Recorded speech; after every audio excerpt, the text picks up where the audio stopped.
Hello and welcome to TechWatch, the EdTech video news program produced by eSchoolnews. I'm Dennis Pierce. President Bush last month signed into law the America Competes Act, which authorizes $33 billion in federal aid for government-sponsored research, education, and teacher training programs in science and technology over the next few years. The law has drawn applause from high-tech companies who see it as a way of helping the United States stay competitive in the so-called STEM disciplines of science, technology, engineering, and math. It calls for new grants and programs for teacher training, as well as funding for semi-annual school events aimed at stimulating interest in STEM fields, among other items. Still, these measures will rely on the appropriations process in Congress for their actual funding, which might or might not match what the law authorizes. Some Republican critics voted against the bill because of its hefty price tag, and even as he signed the bill, the president said he shares those concerns. With the emergence of the internet and the rising demand for academic credentials, the popularity of so-called diploma mills has soared. Now, a bill introduced into the U.S. House of Representatives aims to change that. Written in response to an investigation that found thousands of bogus degrees were sold to federal employees, the bill would boost the likelihood of imprisonment for federal employees who turn to diploma mills to impress their colleagues or gain an unfair advantage in the workplace. Phony online degrees have been a problem in education, too, in recent years. 2 years ago, the Federal Education Department created a website, www.ope.ed.gov/accreditation, intended to crack down on the problem. Rather than take a job applicant's word for it, employers now have at their disposal a master list of accredited colleges, universities, and career and vocational schools against which to verify an applicant's credentials.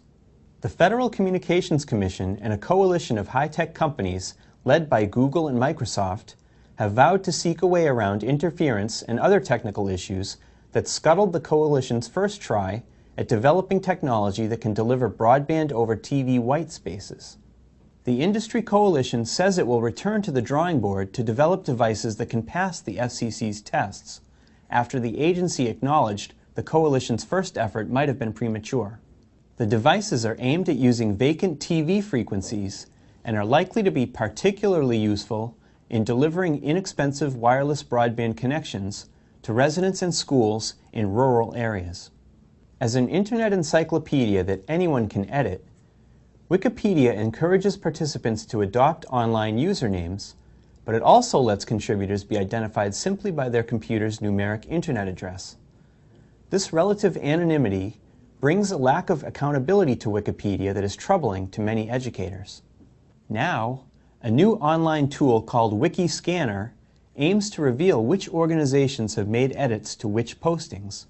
Created by Virgil Griffith, a computer scientist about to enter graduate school at Caltech, the free scanner grabs the Internet Protocol addresses used in anonymous Wikipedia edits in the past 5 years.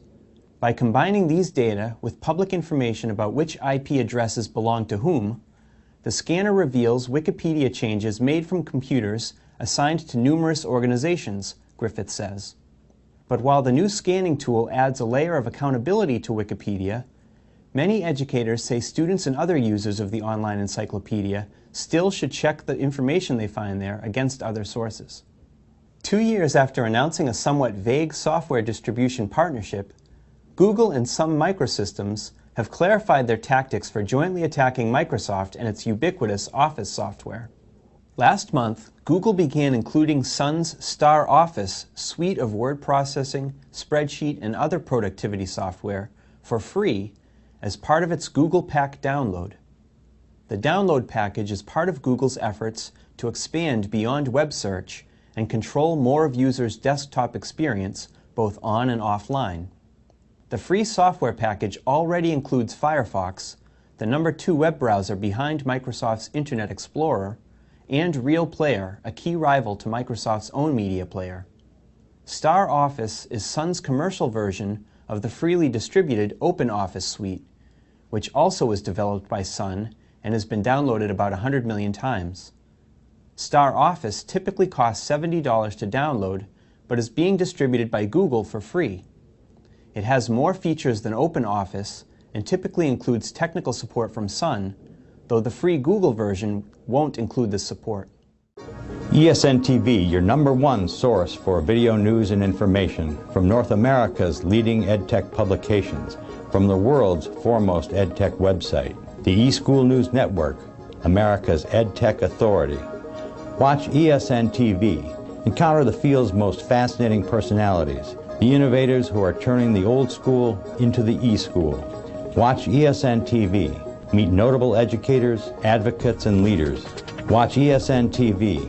Get real-time coverage of EdTech's most important gatherings. Stay up to the minute. Get the EdTech news and information you need to succeed. Watch eSchoolnews TV.